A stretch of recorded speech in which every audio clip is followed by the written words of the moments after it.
Hey guys, so today I just wanted to look at some things that are popping off and, kind of just have a discussion. It'll be interesting to see you guys in the comments what your thoughts are. For the past couple of years that I've been in this, it just seems like every time I think something is overpriced or overvalued, it just continues to keep going and I get proven wrong time after time. And I'm wondering if this time is going to be a different outcome or if it's going to be the same thing that just continues to happen. So obviously 151, a lot of people, including myself, thought this was a good set, but I, unlike a lot of other people, thought that a lot of it was overvalued. I thought it was going to get reprinted, price was going to come down. So I didn't buy a ton of 151. I was kind of waiting for a lower entry point. And if you look at the past year, that turned out to be a really bad decision. I mean, this is an ETB, right? Just the regular ETB, almost $96 USD, up 82.5%. The 151 UPC is kind of the same thing, up 90%. You could have bought these for like $80, $90 for a lot of the year, right? Which is just ridiculous. But, I didn't pick up a lot of these. Obviously, I didn't have a ton of space, which is kind of why I wanted to stay away from UPCs and ETPs in general. But if you had the space, if you thought 151 was good, congratulations. Some other things I thought were going to do decently that have just started to pop off, the Mu EX from Paldean Face, up 83.25% on the month. This thing's basically doubled. And, for me, I had a decent feeling this card was going to be worth more than $90 one day. So it's not surprising that it's moved up. But the fact that it's basically doubled overnight to me is kind of just a bit ridiculous. I imagine this won't be its new baseline. It'll probably drop a bit, but I could be wrong. Maybe this is Greninja 2.0.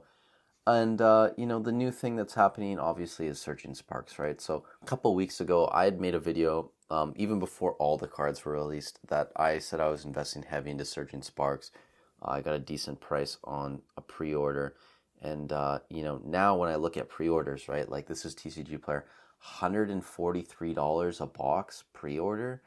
And, even in Canada, right, like Cans and Games is sold out, Catch a Card is sold out.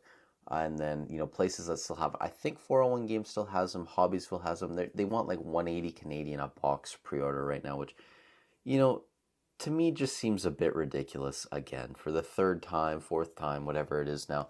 I just think that at this point, Surging Sparks is maybe just a bit overvalued. When we look at the set, right, people are treating this now like it's going to be an Evolving Skies and it's just going to be the best set, basically, based on the pre-order price, right? Is this set with the Moonbryon, the Rayquaza, the two most expensive cards in the Sword and Shield era?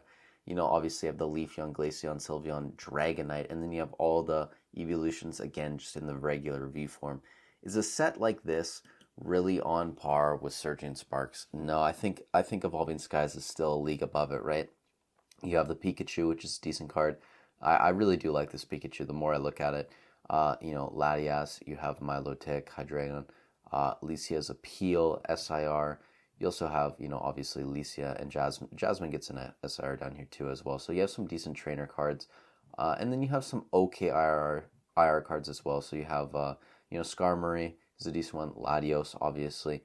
This Ceruledge is pretty cool. Cast Form. So you have a lot of really good cards in this set. Don't get me wrong. Like, that's why I invested heavily into this set a couple months ago, because I thought that it was going to do quite well. I liked the cards.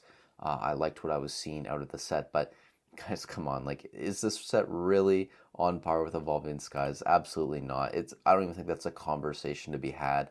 And if anyone's making that comparison, like, okay, whatever. But if you're pre-ordering this box at 140, like, do I think that's a good idea? No.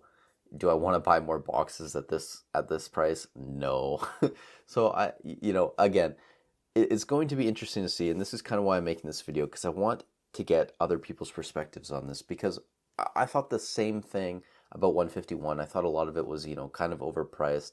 I thought it was very popular. Said it was going to get reprinted. Price was going to come down. With the Mew, I thought that it was going to go up a bit, but to double overnight to go to 150, like, am I just out of touch with the value of a lot of these things? And I'm sure a lot of you guys will say yes, which is perfectly fine, and maybe I am. But, to me, at this point, Surging Sparks at 141, 142 a box, to me, it's just overpriced. I'm not personally going to be buying Surging Sparks at this price.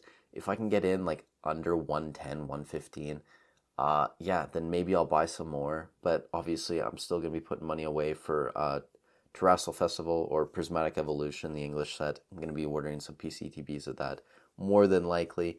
And then obviously Team Rocket coming next year. We have the trainer cards coming back. So, just getting super hyped and going all in at this price on Surging Sparks just doesn't seem like the play right now. But I could be wrong. You guys let me know in the comments down below what you think.